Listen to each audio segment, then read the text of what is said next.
जिस बुलावे से तुम बुलाए गए हो उसके लायक चाल चलो। इफिसियों 4 बाब उसकी पहली आयत खुदावंद यरबाम को इसराइल का बादशाह होने के लिए मुंतखब करता है। यरबाम का बुलावा बहुत अच्छा है लेकिन इसका काम उसके मुताबिक नहीं है। आपका बुलावा और आपका काम एक होना चाहिए। यरबाम के अंदर बहुत सी खूबियां हैं। यरबाम एक जबरदस्त सूरमा है, वो एक गुड ऑर्गेनाइजर, इफेक्टिव लीडर और बाअसर शख्सियत वाला रहनुमा है। इसके अंदर ये भी खूबी कि ये मेहनती था। सबसे पहले इसको सुलेमान मुंतखब करता है। सुलेमान अपने बाप के शहर के रखना की मुरम्मत कर रहा था और एक नया शहर मिल्लू को बना रहा था। जब वो बना रहा था तो वहां उसने एक जवान को देखा जो मेहनती था और जबरदस्त सूरमा था। उसका नाम यरबाम था। उसने उसे सारा काम सपुर्द कर दिया और सारे काम पर मुख्तार कर दिया। इसका मतलब है अगर कोई मेहनती है तो वो तरक्की कर सकता है। ये भी हमारे लिए एक लेसन है। अगर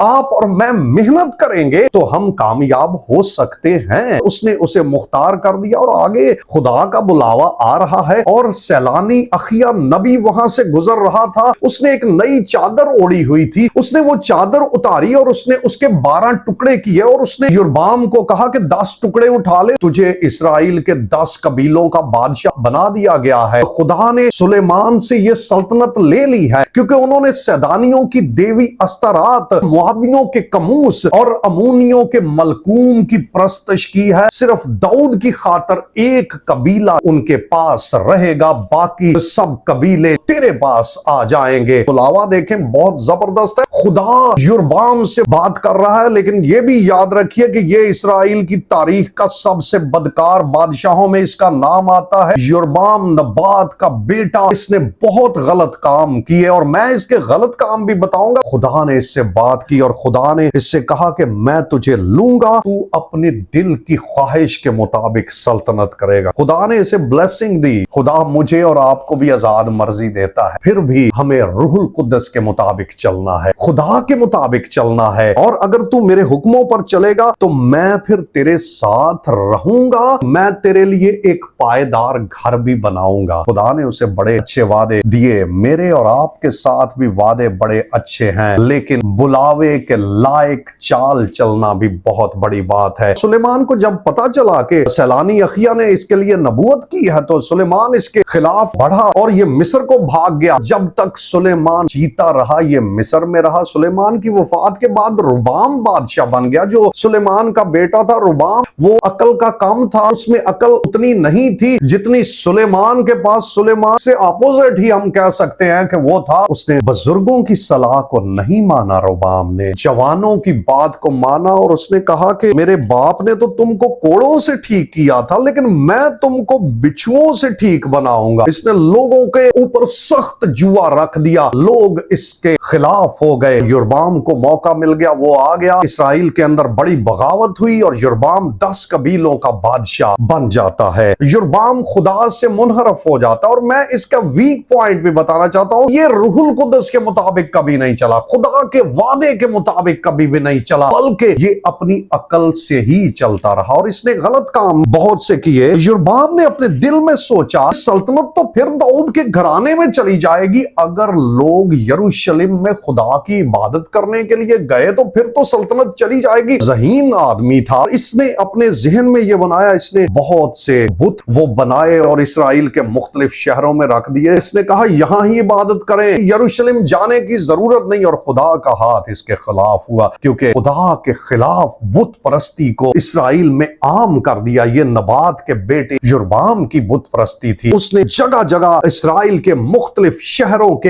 अंदर बुत जो थे वो इरेक्ट किए। इसने कहा कि यरूशलेम नहीं जाना, खुदा की हैकल में जाने की जरूरत नहीं है, यहां पर ही खुदा की प्रस्तश की जाए। इसने दूसरा गलत काम किया। लावी के घराने के अलावा लोगों को इसने काहिन मुकर्रर करना शुरू कर दिया। ये अपनी अकल के साथ फैसले करता रहा। इसने गलत काम किए। तारीख गवाह है, पूरे बादशाहों की फरिश्त में आगे भी उसका नाम लिया जाता रहा। फलां बादशाह ने भी नबात के बेटे यरबाम की राह इख्तियार की। अगर आप खुदा के साथ चल रहे हैं, आपका बुलावा कैसा है उसके मुताबिक चाल चलिए। दूसरा पत्रस पहला बाब उसकी 10 आयत में लिखा हुआ है, अपने बुलावे और बरगजीदगी को साबित करने की ज्यादा कोशिश करो। کرو۔ میں آج آپ کو پیغام دینا چاہتا ہوں، بلاوے کے لائق چال چلنی ہے اور اس کو ثابت کرنے کی کوشش کرنی ہے۔ یربام اپنی عقل سے چلتا رہا اور ناکام رہا۔ خداوند آپ کو برکت دے۔